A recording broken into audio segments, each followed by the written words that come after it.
अब इस प्रकार के ये अधूरे शास्त्र बनकर कलयुग में इस भक्ति का कति विनाश करेंगे।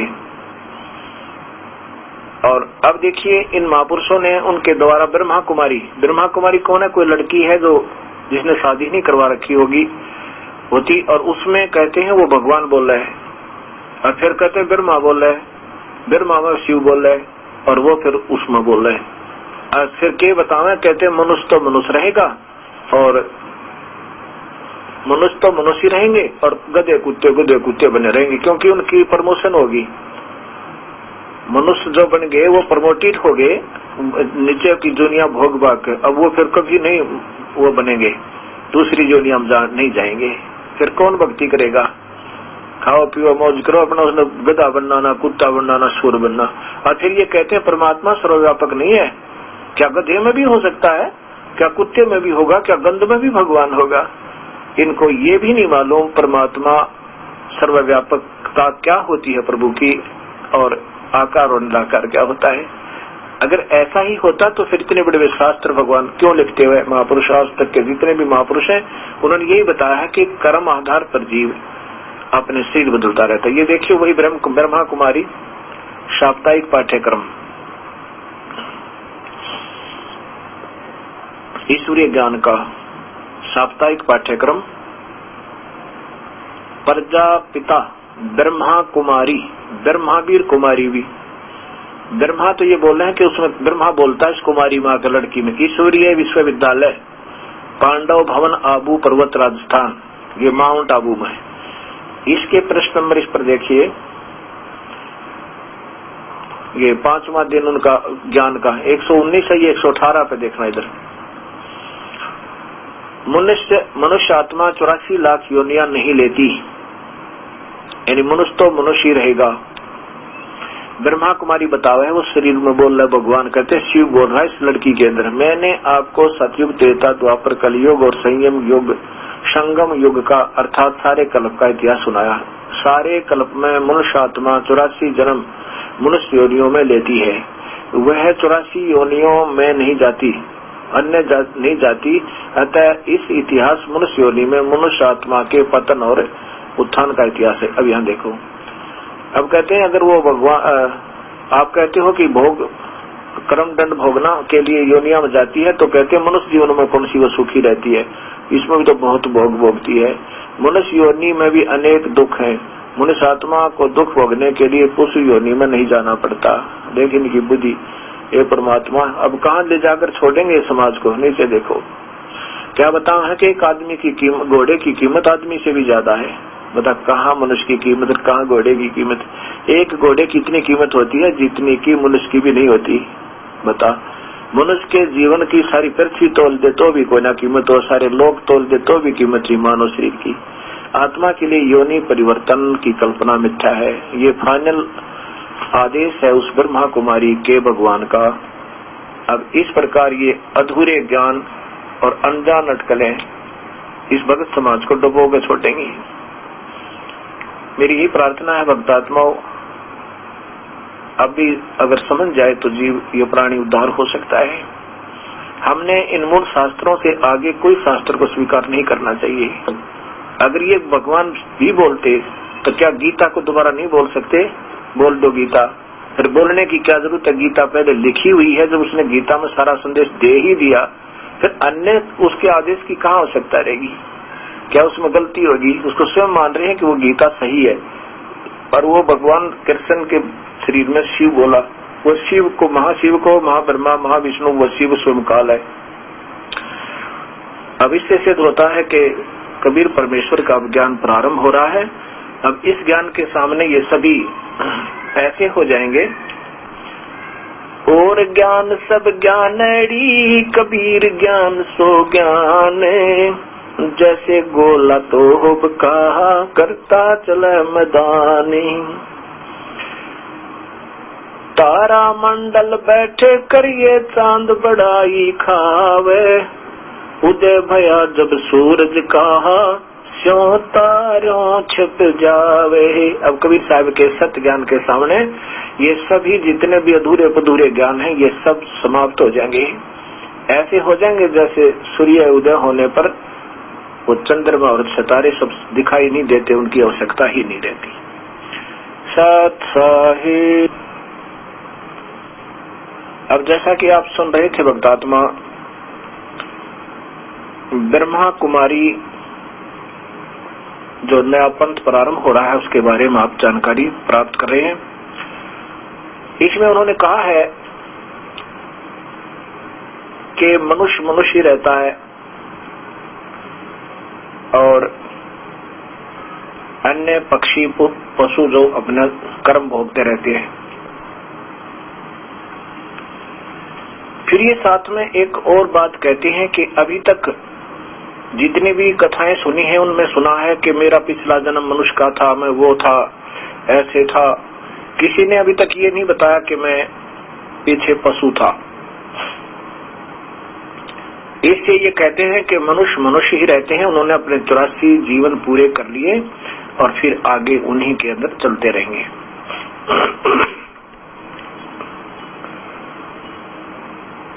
अब प्रथम तो ये प्रमाण देना चाहेंगे आपको कि हमने उन मूल शास्त्रों को नहीं भूलना चाहिए जो अभी तक हमारे पूर्वज आधारित रही। बात दूसरी रही कि उनमें क्या लिखा है ये अभी तक हमारे पास नहीं पहुंचा, क्योंकि उन मार्गदर्शकों को स्वयं ही ज्ञान नहीं था। उन शास्त्रों को नहीं भूलना चाहिए। चारों वेद और गीता जी और पूर्ण परमात्मा कबीर साहब का सतशास्त्र ग्रंथ साहिब, उनकी वाणी, कबीर साखी, कबीर बीजक, शब्दावली आदि जो भी शब्द है वो सारा कुछ हमने सत्य मानना होगा। और इनके सहयोगी विस्तृत कथाओं का आधार जो है वो 18 पुराण, महाभारत, श्री सुधा सागर आदि, ये भी झूठ नहीं हुए। ये बिल्कुल जहां तक इनमें वर्णन हो बिल्कुल सही है, लेकिन समझे नहीं पाए वो उन संतों की अधूरी सोच रही। इसके अलावा कोई अतिरिक्त कोई बात और कहता है वो उनकी अपनी सोच है, क्योंकि गीता जी, 18 पुराण, चारों वेद, महाभारत, सुधा सागर, ये एक ही लेखक महर्षि वेद व्यास जी द्वारा ये दोबारा लिखी गई है। इनमें प्रमाण आता है कि एक हाहा हूहू नाम के 2 तपस्वी थे। उन्होंने अपने तप की अपनी अपनी महिमा के आधार पर प्रभुता बना ली कि मैं ज्यादा तपस्वी हूँ, मेरा तप तेरे से श्रेष्ठ है, अधिक शक्ति युक्त है। उसका न्याय कराने के लिए कि कौन से का तप ज्यादा अच्छा है, कौन से का कम है।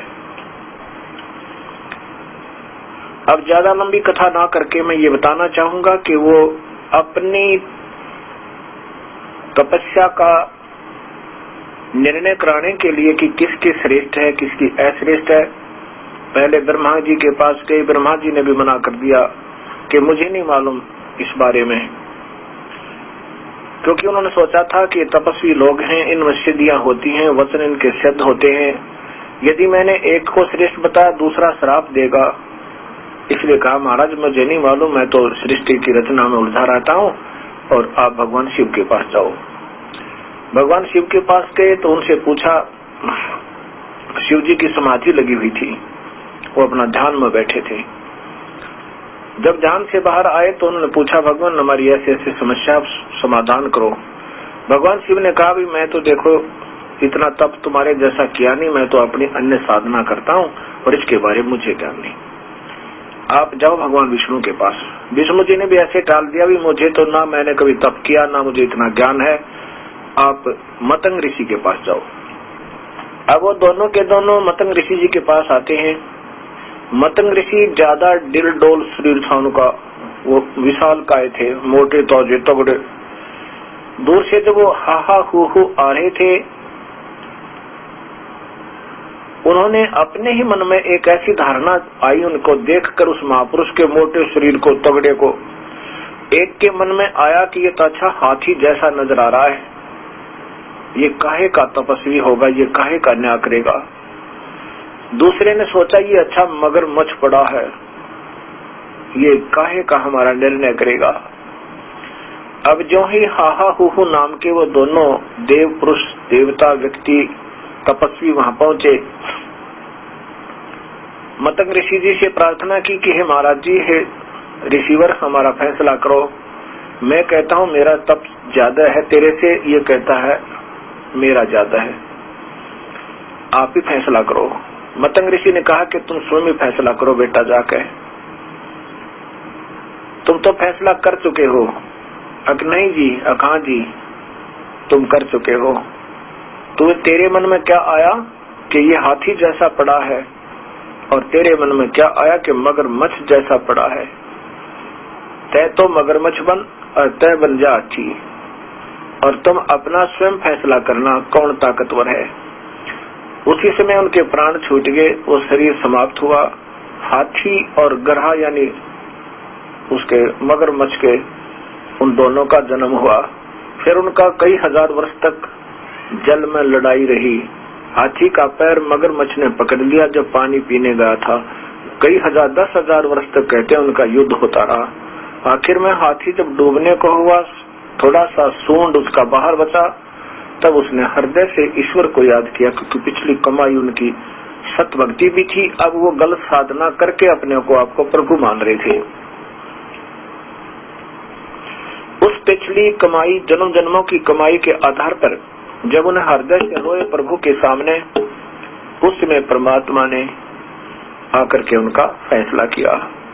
उनकी वो जूनी छुटवाई और फिर मनुष्य शरीर में उनको फिर दिया, और बचा हुआ जो शरीर था मानव का वो फिर दोबारा दिया, और फिर बताया कि ढंग की भक्ति करो, यह शास्त्र विरुद्ध साधना पापी लोग करते हैं।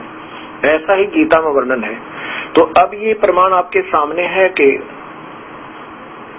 मनुष्य शरीर से पशु बने और पशु से फिर मनुष्य बने।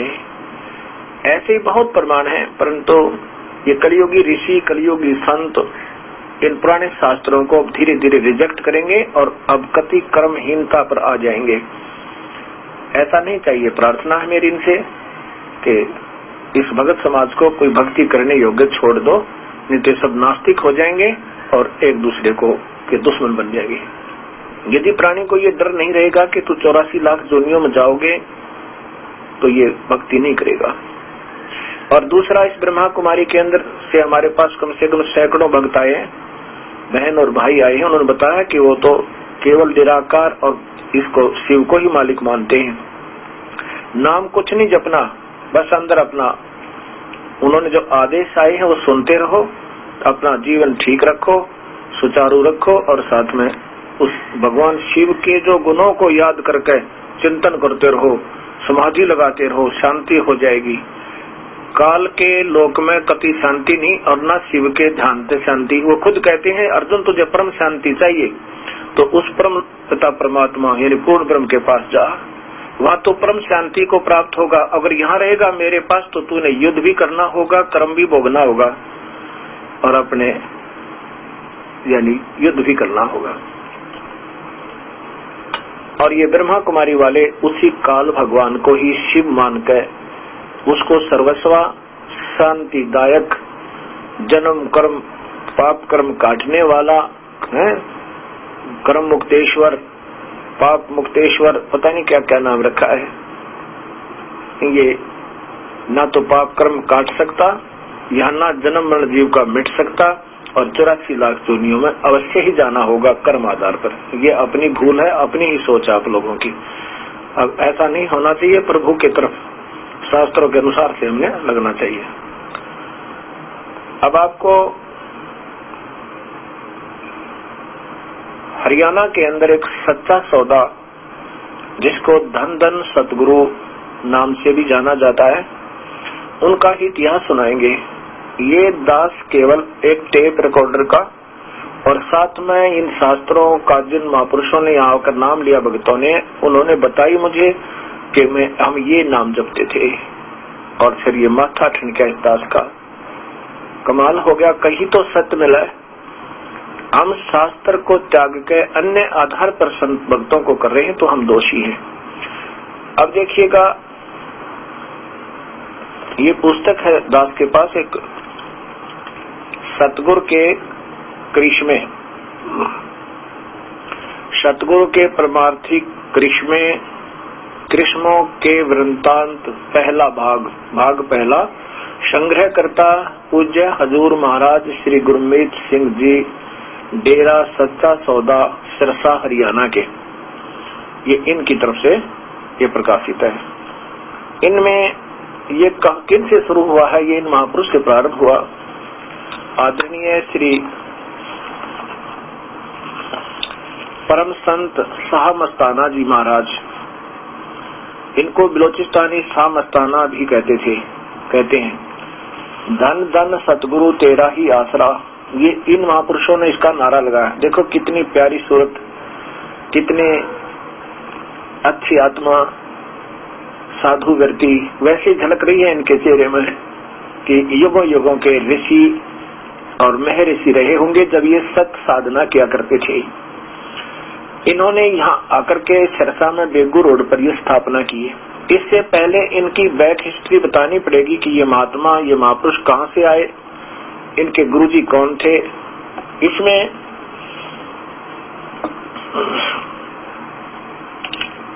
ये महात्मा जी जो हैं, विक्रमी संवत 1948 सन 1891 कार्तिक पूर्णिमा को कुल मालिक प्रभु परमात्मा ने बेपरवाह मस्ताना जी के रूप में पूज्य पिता श्री पिल्लामल के घर पर जन्म लिया। कहाँ? परम संत बेपरवाह मस्ताना जी का गांव कोटड़ा, तहसील गंधेय, रियासत कुलैत, बिलोचिस्तान के रहने वाले थे। आप जी के पिता का नाम पूज्य श्री पिल्लामल जी था। ये महात्मा जी बिलोचिस्तान के रहने वाले थे और इनका पुराना नाम जो है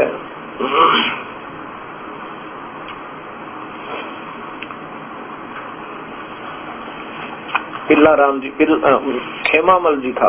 अब देखिए पहले इनका जीवन परिचय।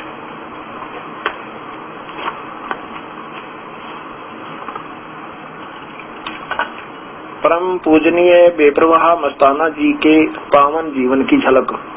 परम संत बेपरवाह मस्ताना जी गांव कोटड़ा, तहसील गंधेय, रियासत कुलैत, बिलोचिस्तान के रहने वाले थे। आप जी के पिताजी का नाम पूज्य श्री पिल्लामल जी था। आगे यहाँ देखो,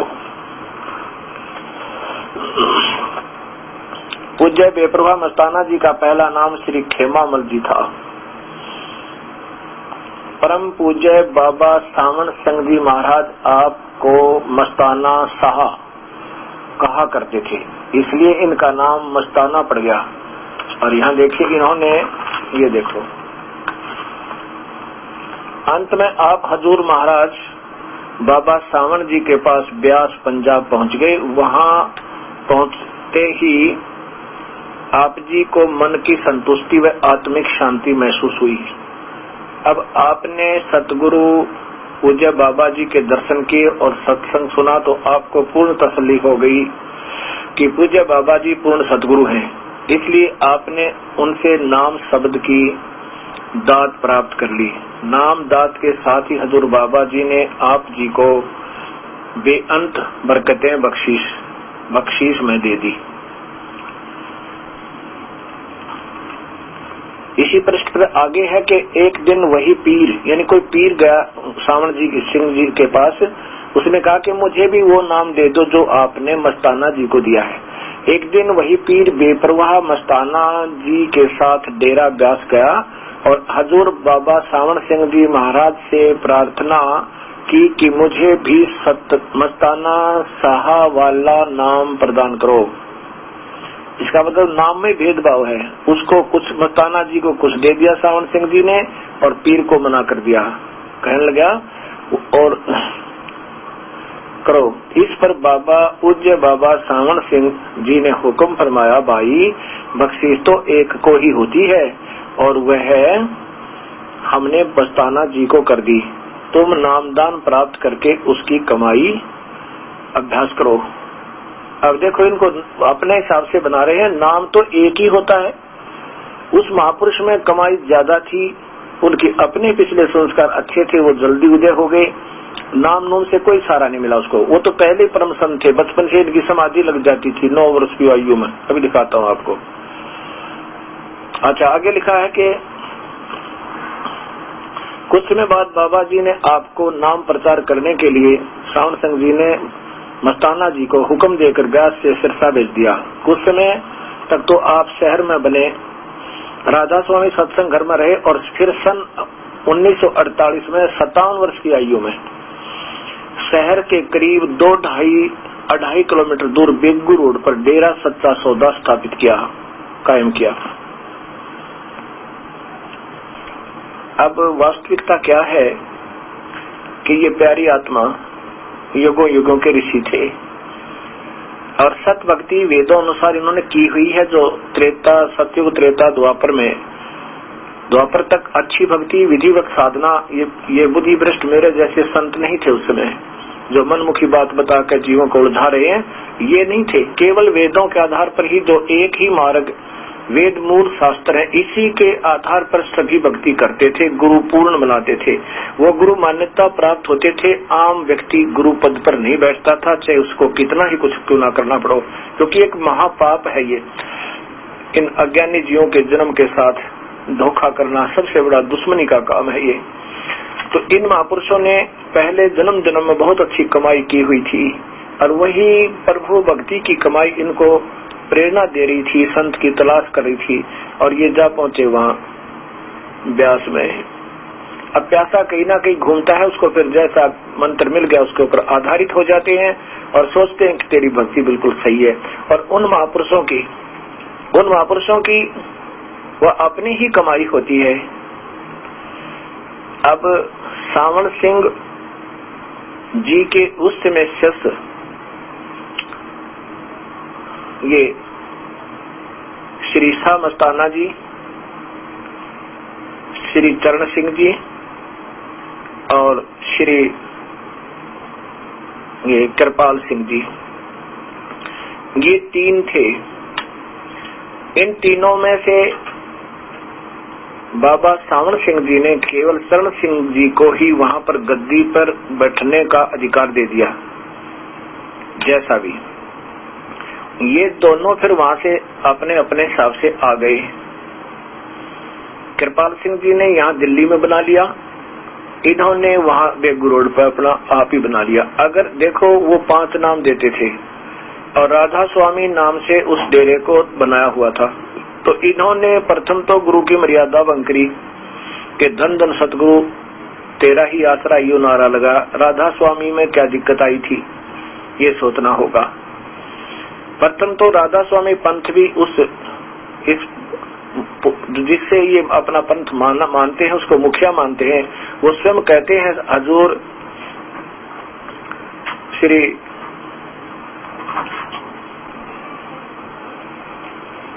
प्रथम तो ये राधा स्वामी पंथ उस महापुरुष का है ही नहीं जिसको ये अपना मुखिया और जिससे ये मानते हैं कि वो हमारे प्रमुख रहे हैं। ये आप देखिएगा, ये सारवचन आपको पहले भी दिखाया था दास ने। ये सारवचन छंद बंद हिंदी, नीचे देखिएगा हजूर स्वामी जी महाराज राधा स्वामी सत्संग व्यास की तरफ से, और ये कहां से प्रकाशित है ये देखिएगा।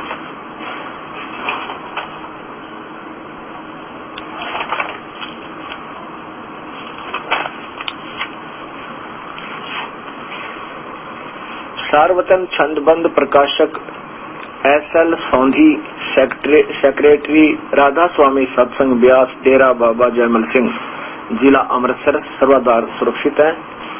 और यहाँ देखो मुद्रकें कुलदीप सिंह गिल, हमदर्द प्रिंटिंग प्रेस, नजदीक शीतला मंदिर जालंधर। अब इसमें आपको दिखाता हूँ भूमिका में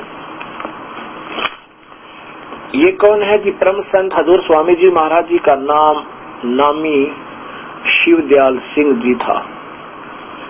ये शिवदयाल जी, जो शिवदयाल सिंह जी था, ये कौन थे, उनका क्या स्वरूप है ये दिखाता हूँ आपको।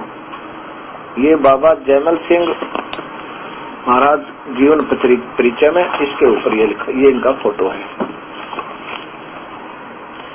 ये है श्री शिवदयाल जी महाराज, जो नीचे देखिए इनका नाम भी लिखा है, श्री शिवदयाल सिंह जी महाराज। ये 1818 से 1878 तक 61 वर्ष की आयु में ये प्राण त्यागे। ये कहते हैं इनके वचन, ये है सार वचन छंदबंद। ये देखो, ये स्वरूप लिखते हैं राधा स्वामी दयाल की दया, राधा स्वामी सहाय। इसी से आपको पता चल जाएगा ये पंथ कहाँ से कहाँ पहुँच रहा है, अपने मूल मालिक से भी दूर होता जा रहा है। इसलिए इसमें सत भक्ति समाप्त हो गई है। परम संत हजूर स्वामी जी महाराज जी, जिनका नाम नामी सेठ शिवदयाल सिंह जी था, भादो सुबह अष्टमी के दिन संवत 1875 विक्रमी मुताबिक अगस्त सन 1818 ईस्वी को करीब 12:30 बजे रात महला पन्नी गली आगरा शहर आगरे में प्रकट हुए। अब आगे मैं जो दिखाना चाहता हूँ कि इनसे ये मानते हैं कि ये हमारे प्रवर्तक हैं, लेकिन इनसे पहले कौन हुए थे? एक हाथरस वाले स्वामी जी, उनको इनका वो माना जाता है शिष्य। हजूर स्वामी महाराज ने 6 साल की उम्र से ही रूहानी तलकीन व हिदायत का सिलसिला शुरू कर दिया। जब तक कोई गुरु नहीं बनाए थे, और बचपन से इनकी आस्था प्रभु में थी, क्योंकि ये पुण्य आत्मा पिछले जन्म जन्मांतर की साधु भक्त संत ऋषि रहे हैं। आप करीब 15 वर्ष तक अपने मकान की एक कोठरी के अंदर दूसरे कोठे के थी बैठकर सुरत शब्द योग का अभ्यास करते थे। यहाँ तक कि अक्सर औकात 2-2, 3-3 रोज तक बाहर नहीं निकलते थे, और न ही इस अरसे में हाजत जरूरी की तरफ तवज्जो होती थी। अब यहाँ ये ध्यान से रखना, ये क्या कहना चाहे महापुरुषों ने इसमें, ये देखिएगा। प्रथम तो यह संत मता है ही नहीं कि जो 3-3 दिन तक घर से बाहर ना निकले और 18 वर्ष तक कोई घंटे तक साधना करे। ना गुरु नानक देव जी ने की, ना कबीर साहब ने की, ना गरीबदास ने की, हलवाया करते, ना नामदेव ने की, और ना गरीबदास जी हलवाया करते। गुरु नानक देव जी हलवाया करते, खजाना मोदी खाने में नौकरी किया करते। ऐसे कोई घंटे कदे नहीं बैठे। स्वाभाविक कर्म करते करते एक सच्चे नाम का जाप प्राणी करना होता है। ऐसे ये प्रथम तो ये साधना यहीं से अपने ही हिसाब से प्रारंभ है, संत मते की नहीं है। दूसरी बात, चलो हम इस महापुरुष को ये 1 नंबर मानते हैं कि इनसे हमारा पंथ चला। अब यहाँ क्या कहते हैं,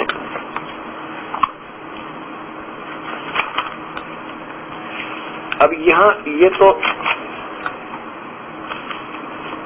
इसी महापुरुष का है वचन आखिरी।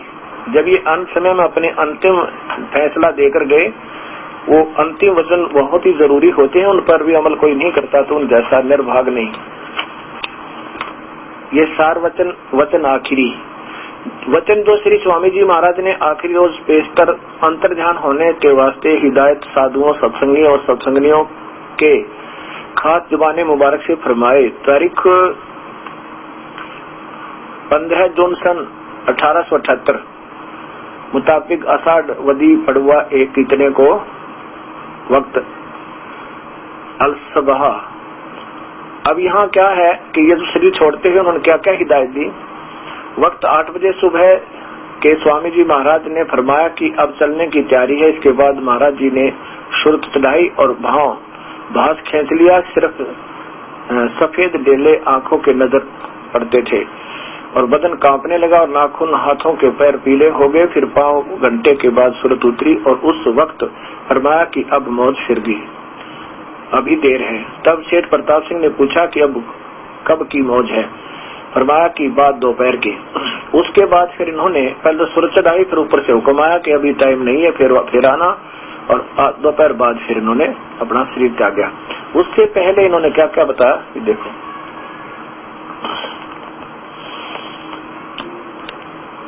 फरमाया कि ध्यान इसका नाम है कि जब चाहे जब सूरत पहुंचा दो और जब चाहे तब उतार लो। और हमने तो डेरे रात को ही पहुंचा दिए और सूरत सतपुरुष की गोद में पहुंचा दी, मगर तुम लोगों से कुछ वचन कहने को उतराए। अब यहाँ देखियो कि सतपुरुष को एक तो ये मानते ही नहीं। एक तरफ तो कहते हैं कि सतपुरुष का कोई आकार नहीं, कोई मानव नहीं, वो तो प्रकाश है, अंदर से आवाजें आती हैं।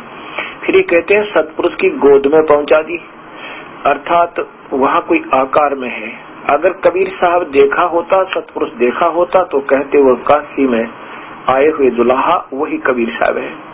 अर्थात ये नकली सतलोक तक ही इन नकली नामों से प्राणी नहीं, इनसे भी नहीं जा सकता। ये पिछले स्वयं सिद्ध पुरुष थे, पिछले जन्म जन्म की अच्छी कमाई थी, इनकी सुरती चढ़ सकती है, कोई बड़ी बात नहीं। और कहीं भी जाकर के कोई काल के 36 डाल हैं, ना जरा कहाँ से ये आदेश लेता है, कहाँ वापस उल्टा देता है, ऐसे इन्होंने किया। इसके बाद स्वामी बताते हैं कि मेरी 6 वर्ष की आयु थी, क्योंकि साधु पुरुष थे पिछले जन्मांतर के। बताया कि मेरी 6 वर्ष की आयु थी, उम्र थी जब से मैं परमार्थ में लगा हुआ हूँ, तब से यह अभ्यास पक्का हुआ है। यानी इतने दिन से अभ्यास कर लिया, ये आप करके देख लो, बिना नाम के कर लो, और लेकिन पिछली भक्ति हो आपकी। यह दृष्टांत फरमाया कि कच्चा पैराक तो उसको डूबते वक्त भी कहो अब तू तैर नहीं तैर सकता था, पहले से मैंने ये प्रबंध कर रखा था, इस करके मेरा कामयाब हो गया। यहाँ देखो नीचे, ये है निचोड़ जो मैं कहना चाहता था आपको। फिर स्वामी जी महाराज ने राय सालिग्राम, इन्होंने सालिग्राम और कुल साधुओं व सत्संगियों सत्संगियों को की तरफ मुतवज्जह होकर फरमाया कि जैसे मुझको समझते हो वैसे ही अब राधा जी को समझना, राधा जी और छोटी माता जी को बराबर जानना। ये राधा जी इन महापुरुष की धर्म पत्नी थी, उनका नाम नारायणी देवी था। ये देखो वास्तव में रिमार्क्स देखिए, असली नाम माता जी का, इस राधा जी का नारायणी देवी जी था, लेकिन क्योंकि सेठ प्रताप सिंह जी साहेब उन्होंने यह वचन लिखे हैं, उनको राधा जी के नाम से पुकारते थे, इस वास्ते यहाँ राधा जी दर्ज है। कहाँ? ये देखो ऊपर। फिर स्वामी जी महाराज ने राधा राय सालिग्राम और कुल साधुओं व सत्संगियों की तरफ मुतवज्जह होकर फरमाया कि मुझको समझते हो वैसे ही अब राधा जी को समझना और राधा जी और छोटी माता जी को बराबर जानना। अब ये राधा जी कौन थी? इस आदरणीय शिवदयाल जी की धर्म पत्नी का नाम नारायणी देवी था, उसको असली नाम माता जी का नारायणी देवी था, लेकिन चूंकि सेठ प्रताप सिंह जी साहेब जिन्होंने ये वचन लिखे हैं, उनको किसको? नारायणी देवी को राधा जी के नाम से पुकारते थे, इस वास्ते यहाँ राधा जी दर्ज है। और ये इनके पति थे हजूर स्वामी जी, इसलिए राधा स्वामी पंथ इस राधा और इनके पति इसे हजूर साहब से बना। अब यहाँ सुनने की एक विशेष बात ध्यान देने की, यहाँ महापुरुषों भक्तात्माओं, ये निंदा नहीं समझना, ये शास्त्र आप ही के हैं और आप ही ने लिखे हुए हैं। दास तो केवल एक सेवक का काम करा समाज को बताने के लिए कि सच्चाई कहाँ है। इसका सीधा सारथ है ये महाराज जी कह रहे हैं शिवदयाल जी के। अब आगे बताएंगे कि ये पंथ राधा स्वामी मेरा नहीं है। ये नारायणी देवी जो इनकी धर्म पत्नी थी स्वामी शिवदयाल जी की, जो राधा स्वामी पंथ के प्रवर्तक माने जाते हैं, उनका नाम नारायणी देवी था उनकी धर्मपत्नी का, लेकिन प्यार से वो सेठ प्रताप सिंह उसको राधा कहा करते थे और उनको श्री कृष्ण मानते थे। इसलिए राधा का स्वामी, राधा का पति, यूपी में पति बोलते हैं स्वामी को, उसका स्वामी, कमला का स्वामी, कमला स्वामी, ऐसे राधा स्वामी यानी इन्हीं की तरफ इशारा हो रहा था। अब आगे चल के किसने? सालिग्राम ने उस पंथ का नाम ही राधा स्वामी रख दिया। ऐसे ये राधा स्वामी पड़ा, फिर कहते हैं तो राधा स्वामी तो ऊपर से मंत्र आता है और वहाँ ऊपर एक और अनामी लोग तो ऊपर बोला सादा राधा स्वामी लोग है, घर की बात बनावे। कि शास्त्रों का आधार नहीं, कि कहीं पर भी इसका कोई मिक्स किसी भी शास्त्र से मेल नहीं। और फिर ऐसे ये अनजान भक्त आत्मा इनके पीछे अपने भी सारा जीवन लगा रही है। अब देखो, अब मैं ज्यादा ना फरमा के ज्यादा ना बता करके मैं ये बताना चाहता हूँ इसी पुस्तक के और प्रश्न नंबर भूमिका के डे पे, भूमिका प्रश्न नंबर डे पे निचोड़ निकालना चाहा है कि ये खुद कहते हैं मेरा पंथ राधा स्वामी नहीं है। ये देखिए, नीचे देखिएगा। फिर सेठ प्रताप सिंह की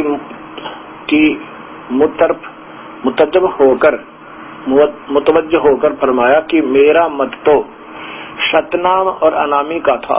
और हे मालिक, ये स्वयं हजूर स्वामी श्री शिवदयाल जी कहते मेरा मत तो सतनाम और अनामी का था, और यह और राधा स्वामी मत सालग्राम का चलाया हुआ है। इसको भी चलने देना, सत्संग जारी रहे और सत्संग आगे से बढ़कर होगा। ये जो वास्तविक बात ये समझने की है कि मेरा तो राधा स्वामी मत है ही नहीं। एक कोई उस आम का बगीचा बीजे हुए हो और दूसरे ने किक्कर बीज ली, तो वो कहे कि ये मेरा बगीचा नहीं है, मैंने तो आम का लगा थे तो बबूल बीज ली, राधा स्वामी मत चला, सालग्राम का चला हुआ है। अब इस शिवदयाल जी से ही बाबा जयमल सिंह जी उपदेश लेकर आए। ये बाबा जयमल सिंह जी का जीवन पहले बताना पड़ेगा, क्योंकि साहब मस्ताना जी के जीवन लीला को प्रारंभ करने से पहले इन महापुरुषों का जीवन आपके हृदय में आना चाहिए। ये स्वयं क्या कर गए, ये पुण्य आत्मा थी, प्रभु की तलाश थी, ना जाने कहां कहां घूमे, इनको मिला क्या, ये अब आपको पता चलेगा। ये कृपाल सिंह जी महाराज की तरफ से जीवन चरित्र परम संत बाबा जयमल सिंह जी महाराज का एक लेखक है कृपाल सिंह जी, जो सावन सिंह जी के शिष्य हुए। और सावन सिंह महाराज जी, आदरणीय सावन सिंह महाराज जी इनके हजूर साहब के शिष्य थे। किसके? जयमल सिंह जी के। और जयमल सिंह जी हजूर बाबा जी के सोना इनके शिष्य हुए हैं। स्वामी शिवदयाल जी महाराज ये भी पुण्य आत्मा थी, लेकिन मार्ग ठीक ना होने से ये अपना भी अधूरा काम कर गए।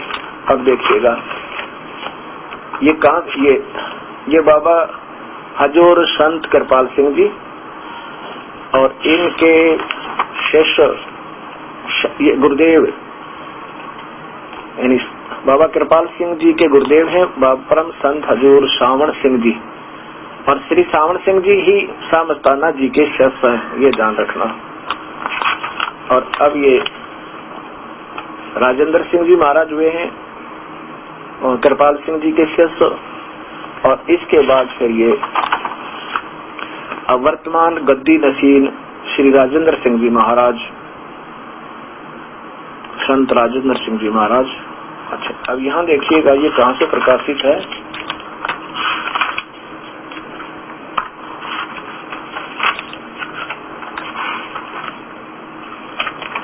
ये पीछे देखिएगा, इसका पीछे विस्तृत जानकारी है।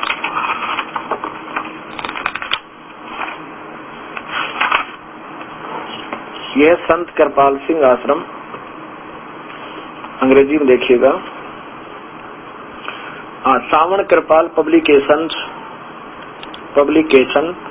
कृपाल आश्रम संत कृपाल सिंह मार्ग विजयनगर दिल्ली इतने इतने इतने, यहाँ से प्रकाशित। अब इसमें मैं क्या दिखाना चाहूंगा आपको कि बाबा जयमल सिंह जी कितनी पुण्य आत्मा थी, और उन्होंने वो पिछले ही जन्म जन्मांतर की कमाई उनको प्रेरणा दे रही थी, तलाश थी प्रभु की, और स्वयं ही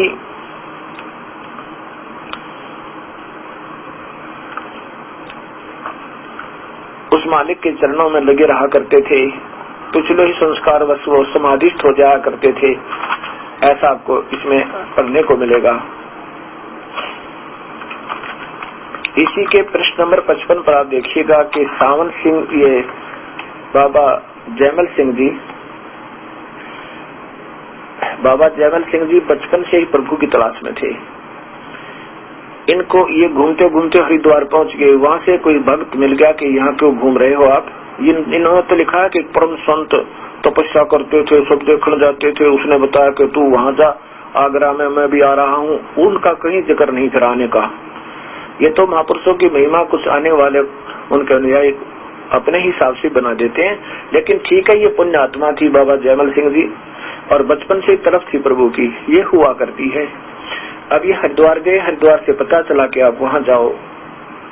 आगरा में पहुंचे, पता भी गुम हो गया इनसे।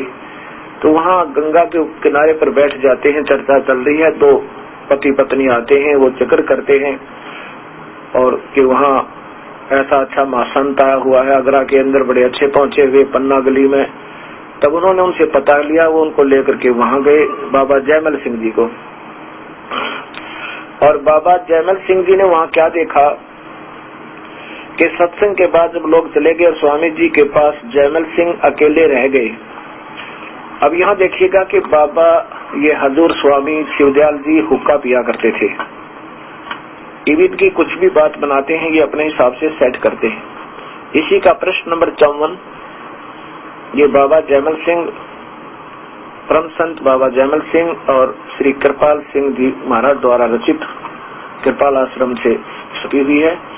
55 से है। यहाँ देखिएगा, जब सत्संग के बाद जब जयमल सिंह जी वहां पहुंच गए स्वामी जी शिवदयाल जी के पास, सत्संग के बाद जब लोग चले गए स्वामी जी के पास, जयमल सिंह जी अकेले रह गए। तो उन्होंने स्वामी जी के मुक्ति पथ के बारे में पूछा। उन्हें यह विश्वास हो गया कि स्वामी जी महाराज पूर्ण पुरुष हैं, पर यह वह बात की वो सिख नहीं है और हुक्का पीते हैं। स्वामी जी हुक्का पिया करते थे, शिवदयाल जी। कौन से? जिनसे राधा स्वामी संत मत चाला माना जाता, ये शिवदयाल जी कहते हुक्का पिया करते थे, हुक्का पी रहे थे स्वामी शिवदयाल जी महाराज। इसके पास बाबा जयमल सिंह जी पहुंचे हैं और वो देख रहे हैं कि, और वो सिख नहीं है, क्योंकि ये जयमल सिंह जी सिख थे। देखा कि सिख नहीं है और हुक्का पीते हैं। जयमल सिंह जी को परेशान किए देती है। पर स्वामी जी ने जैसे ही मोक्ष प्राप्ति के विषय को लेकर यह बताया कि मुक्ति का एकमात्र साधन नाम है, केवल नाम है मुक्ति का। बिल्कुल सही है। और नाम ही पांचों अधूरे यानी काल के ही है, तो मुक्ति कहाँ होगी कि? और इसलिए पूर्ण संत से ही इसका परिचय मिल सकता है। शब्द के बिना मनुष्य माया के जाल से छूट नहीं सकता, छुटकारा नहीं पा सकता। शब्द, उस नाम से ही शब्द प्रकट होगा। गलत नाम से गलत शब्द, जैसा बीज होगा वैसा ही पौधा होगा। हर कोई किसी भी भांति समाज या देश का क्यों ना हो, उसकी कमाई अभ्यास कर सकता है। तो जयमल सिंह के सारे संशय दूर हो गए। जयमल सिंह को अभ्यास पर बैठा दिया, बैठाकर आप कमरे से बाहर निकल गए। ये 17 वर्ष की आयु के युवक थे। 17 ये देखो 17 वर्षीय युवक जयमल सिंह को अभ्यास पर बैठा दिया। बैठाकर अभ्यास तो इस संत मार्ग में है ही नहीं जो ये कोशिश कर रहे हैं। जयमल सिंह जी जैसे अभ्यास के लिए अनुरूढ़ हुए तो भी उनकी समाधि लग गई। दिन ढला, रात उतर गई, रात गई, दूसरा दिन आ गया, चढ़ा पर जयमल सिंह की समाधि नहीं टूटी।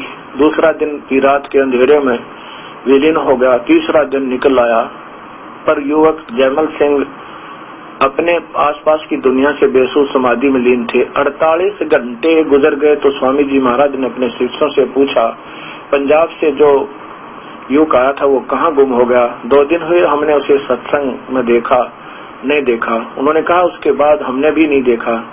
और ये है कि फिर उनको निकाल लिया, वहां जाकर ढूंढा, वो पा गया। अब जो दास आपको बताना चाहेगा वो ये होगा कि इन महात्मा जी के वहां पहुंचा ये जयमल सिंह जी पुण्यात्मा प्रभु की तलाश में। इन्होंने हजूर स्वामी शिवदयाल जी से उपदेश मंत्र लिया।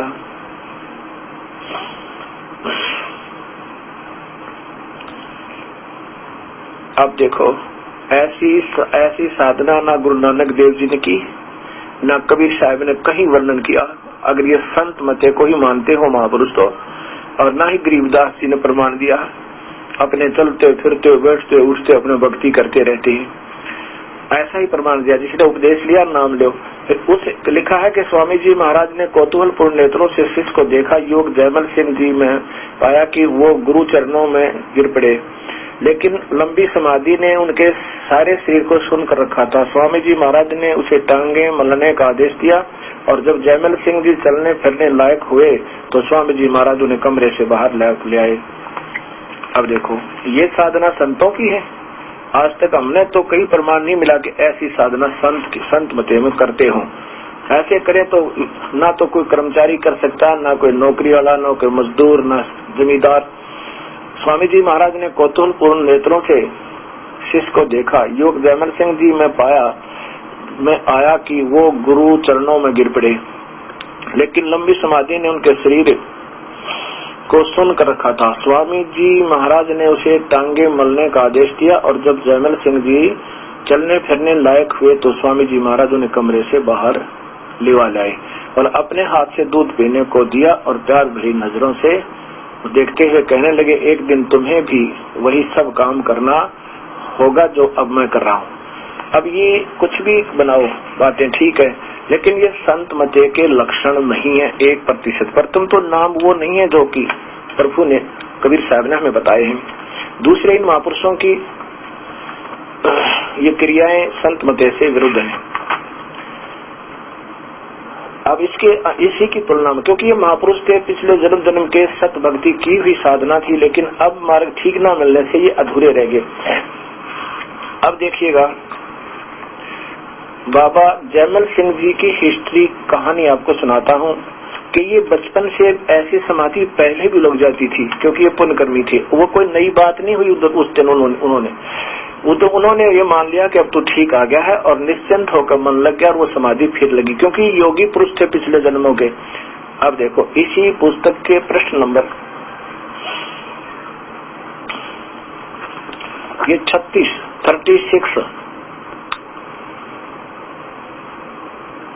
ये देखो, नीचे देखिएगा, यहाँ से देखो। अब यहाँ लिखा है कि गुरु ग्रंथ साहिब का अच्छी तरह अध्ययन करने के बाद 9 वर्ष की आयु में जयमल सिंह जी ने हिंदी लिपि सीखकर हिंदू शास्त्रों का अध्ययन शुरू कर दिया। पढ़ाई खत्म करने के बाद वो नामदेव की समाधि पर बैठकर ध्यान में ऐसे लीन हो जाते कि उसे तन बदन की शुद्ध नहीं रहती। एक बार सारी रात ऐसे गुजर गई और घर वालों ने उसकी तलाश में गांव का कोना कोना छान मारा। जयमल सिंह की अनन्य लगन और सतत साधना रंग लाई, और एक दिन जयमल सिंह ने अपने गुरु को बताया कि उसने अंतर में चांद, तारा मंडल और ज्योत देखी। तो अंतर की यात्रा में आत्मा की प्रथम अनुभव हुआ। अब यहाँ विचार करो, इस जयमल सिंह जी ने, क्योंकि पिछले जन्म जन्मांतर के महापुरुष थे, पिछले जन्मों की कमाई की हुई थी, उन्होंने एक नामदेव जी की समाधि बनी हुई इनके गांव में, जहाँ पे ये रहने वाले थे।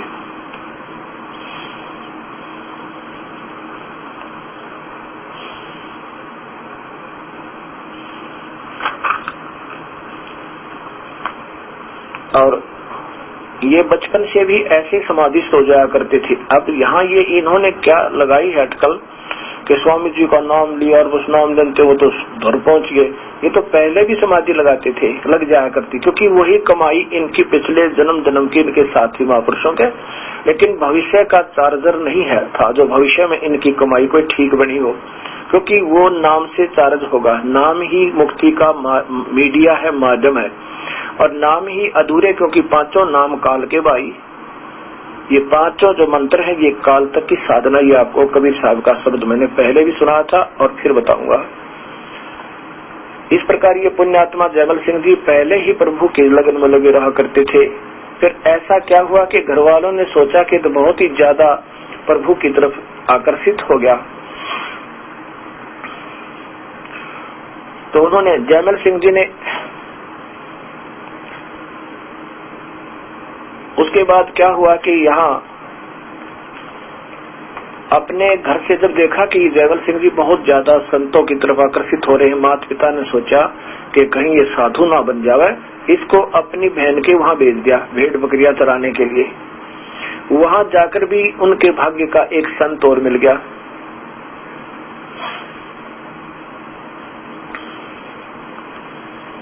अब देखो, ये स्वयं बताते हैं कि मैंने समाधि जब लगाता था तारा मंडल चांद और ऊपर की ज्योति दिखती थी, और वही ज्योति को ये बताते हैं अंदर प्रकाश देखो धुन सुन लो, अले बेड़ा पार। ये तो पहले ही इनको दिखाई दे रही थी, फिर अन्य उस नाम से क्या लाभ हुआ, अर्थात वो नहीं बन पाया काम।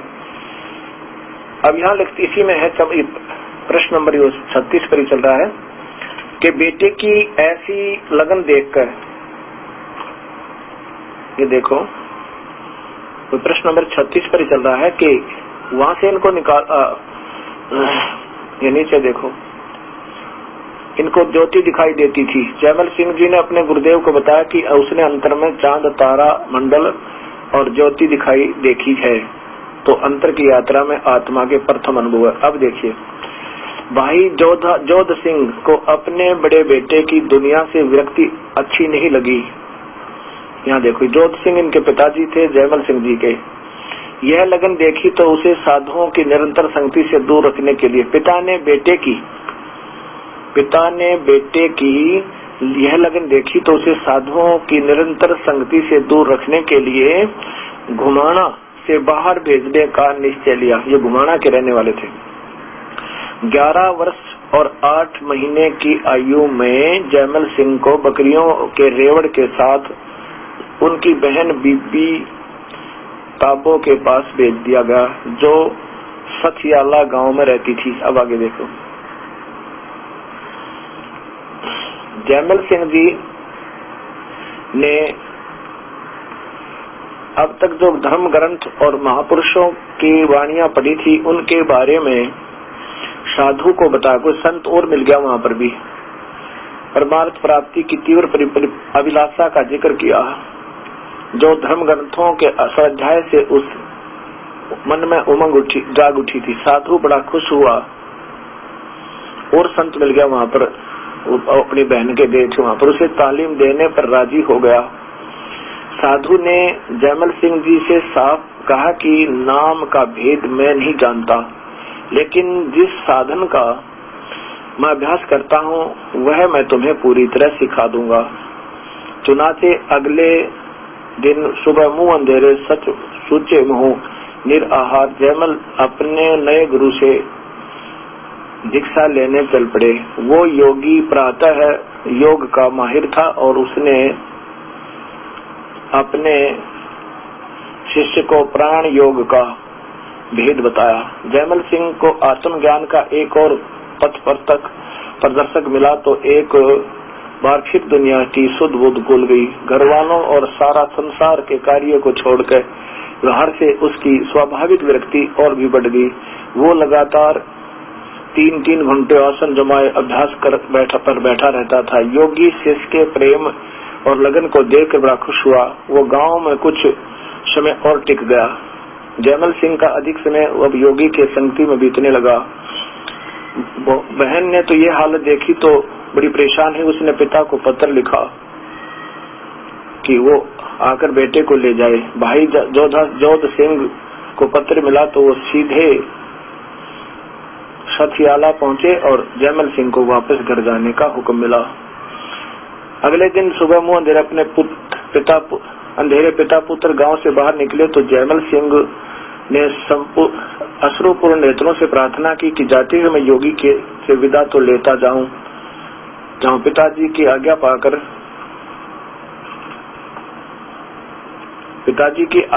जयमल सिंह दूध का कटोरा लेकर गुरु के डेरे पर पहुंचा और उसे बताया कि वो पिताजी के साथ वापस जा रहे हैं। योगी ने मुस्कुराया और वालों का आशीर्वाद देकर कहा, घबराओ नहीं,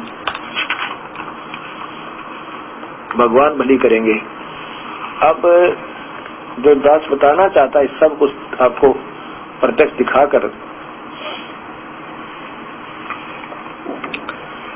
कि ये महापुरुष जयमल सिंह जी बचपन से ही प्रभु के प्यासे थे।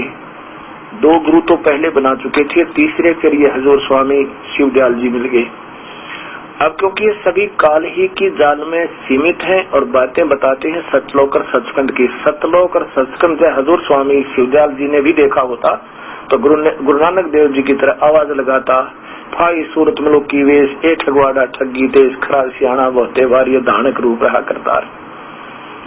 मैं कीता न जाता हरामखोर, वो कीता मुंह दुष्ट चोर, नानक नीच कहे विचार ये धानक रूप रहा करतार। ऐसे रूप ऐसे आवाजें लगाते। गरीबदास जी ने देखा जो बताया कि अलल पंख अनुराग है, सुन मंडल रहे थीर, और दास गरीब उधार दिया वो सतगुरु मिले कबीर। अनंत कोट ब्रह्मांड का एक रति निभार, सतगुरु पुरुष है ये कुल के सर्जनहार। सतगुरु पुरुष कबीर है ये कुल के सर्जनहार। अगर देखा होता तो दादू जी की तरह कहते कि दादू नाम कबीर का, कि जय कोई ले ओट, ताकू कबू लगा नहीं, और काल बद्र की चोट। जिन मोह को निज नाम दिया सोए सतगुरु हमार, दादू दूसरा कौन है वो कबीर सर्जनहार। रामानंद जी की तरह कहते कि दोहु छोड़ है एक तू भया एक से दो, गरीबदास समकार ने उतरे हो मगजो। तुम साहेब तुम संत हो, तुम सतगुरु तुम हंस, गरीबदास तेरे रूप बिना और नि तू जान से। और धर्मदास जी की तरह कहते कि पूर्ण ब्रह्म धन धन सतगुरु सत कबीर भगत की पीड़ मिटाने वाले, आज मोए दर्शन दियो जी कबीर। सतलोक से तुम अमरलोक से चल कर आए, काटन जम की पीड़। और मलुकदास जी की तरह कहते कि जपोरे मन साहेब नाम कबीर। और दास गरीब दास मलुक सलूक कहते हैं खोजो खसम कबीर, जपोरे मन वो सतगुरु सत कबीर। तो इन महापुरुषों ने पूर्ण परमात्मा की कोई दर्शन नहीं, कोई आभास नहीं, और ना ही सचखंड के नजदीक भी नहीं है। ये काल के बने नकली लोकों में ही ये काल बड़ा चतुर है। इन प्यारी आत्माओं को ऐसे ही पहले युगों युगों से इनकी सदभक्ति बनी हुई आ रही थी। अब कलयुग में इनकी सारी शास्त्र विरुद्ध साधना करवा के और लाखों की संख्या में जीवों को गुमराह करवा के इनको तो सजा देगा, और बाकी उसके चक्कर में आ ही गए, उनको छोड़ा को ना। आगे फिर देखिएगा पुस्तक जीवन चरित्र परम संत बाबा जयमल सिंह जी महाराज, और ये वही कृपाल आश्रम से प्रकाशित है दिल्ली से। सावन कृपाल पब्लिकेशंस, कृपाल आश्रम, संत कृपाल सिंह मार्ग, विजय विहार दिल्ली। अब इसके यहाँ फिर प्रमाण है, ये महाराज कृपाल सिंह जी का, ये महाराज कृपाल सिंह जी के हाथ से लिखी हुई है, और ये मानते हैं भगवान निराकार है। देखिए इनकी कलम क्या दिखाएगी आपको। ये है कि उस जमाने में यही जिक्र चला स्वामी हजूर शिवदयाल जी का। 1840-50 ईस्वी में स्वामी जी महाराज की कोई ज्यादा बड़ी संगत नहीं थी। उन्होंने अभी सार्वजनिक सभाओं में प्रवचन का सिलसिला शुरू नहीं किया था। माई थान के गुरुद्वारे में उनके प्रवचन का सिलसिला खत्म होता हुआ तो उन्नी गली में अपने मकान में सत्संग करने लगे। उनके शिष्यों में 6-7 ऐसे थे जिन्हें गुरु ग्रंथ से बड़ा प्यार था, और वे हर वक्त उनकी संगत चाहते थे। वह सारा मंडल प्रेम और प्यार का मंडल था। सुबह सवेरे हजूर स्वामी जी महाराज सत्संग करते, गुरु ग्रंथ साहेब का या कबीर साहेब और दूसरे संतों की वाणियों के अनंत भंडार से परमार्थ रतन जौहर निकालकर संगत के सामने रखते। सुबह के सत्संग के बाद उपस्थित लोग भोजन पाते। स्वामी जी महाराज की धर्म पत्नी, ये देखना शिवदयाल जी की धर्म पत्नी श्रीमती नारायणी देवी जी थी, जिन्हें बाद में लोगों ने प्यार और श्रद्धा से राधा जी के नाम से सम्मानित किया। ये देखो, ये स्वामी जी शिवदयाल जी की पत्नी धर्म पत्नी श्रीमती नारायणी देवी थी, उसको फिर राधा जी कहा करते थे, और राधा जी का स्वामी शिवदयाल जी, इसलिए राधा स्वामी यू पंथ पड़ गया। और ये स्वयं कहते हैं मेरा पंथ राधा स्वामी नहीं है। अब आपको दिखाता हूँ प्रश्न नंबर 61 पे कि ये कठिन साधना किया करते थे। प्रश्न नंबर 60-61, यहाँ देखो नीचे से, जयमल सिंह जी के साथी सैनिक, क्योंकि सेना भर्ती हो गए थे नाम लेते ही, जयमल सिंह जी के साथी सैनिक उनकी घोर तपस्या और संयम को देखने के आदी हो चुके थे, लेकिन यह चीज उनके लिए कोई भी नई नहीं थी कि रेजिमेंट जब मार्च पर होती तो जयमल सिंह एक छोटी सी खाई खोदकर एक किनारे पर पीठ टिकाए सारी रात अभ्यास में गुजार देते थे। बताओ जब कितने कठिन साधना की प्यारी आत्मा ने, और नाम सारे अधूरे। अब यहाँ देखिएगा, ये महापुरुष जो हैं राधा स्वामी पंथ परमात्मा को निराकार मानते हैं। प्रकाश, ज्योति और धुन, बस ये अंतिम उपलब्धि होती है। ये देखिएगा, जयमल सिंह जी के सीधे जयमल सिंह जी के ही उस परंपरा से यानी राधा स्वामी पंथ से चले हुए दर्शन सिंह जी, कृपाल सिंह जी के शिष्य, जिन्होंने ये जीवन जयमल बाबा जयमल सिंह जी लिखा है, परमात्मा का साक्षात्कार। इनकी प्रश्न नंबर ये देखिएगा, प्रश्न नंबर ये 1 पर, क्या परमात्मा का साक्षात्कार कर सकते हैं? साक्षात्कार श्री दर्शन सिंह जी महाराज के इस भेंट वार्ता सन 1978 की प्रथम अमेरिका यात्रा के दौरान शिकागो रेडियो से प्रसारित भेंट वार्ता के आधार पर। प्रश्न, क्या हम परमात्मा का साक्षात्कार कर सकते हैं? हाँ, हम इसी जीवन में प्रभु का साक्षात्कार कर सकते हैं। अब जैसे प्रश्न जो आप बातें कर रहे हैं उसका क्या प्रमाण है, ये सारा कुछ लिखा। अब यहाँ देखो, हलवे का क्या प्रमाण है। यहाँ लिखा है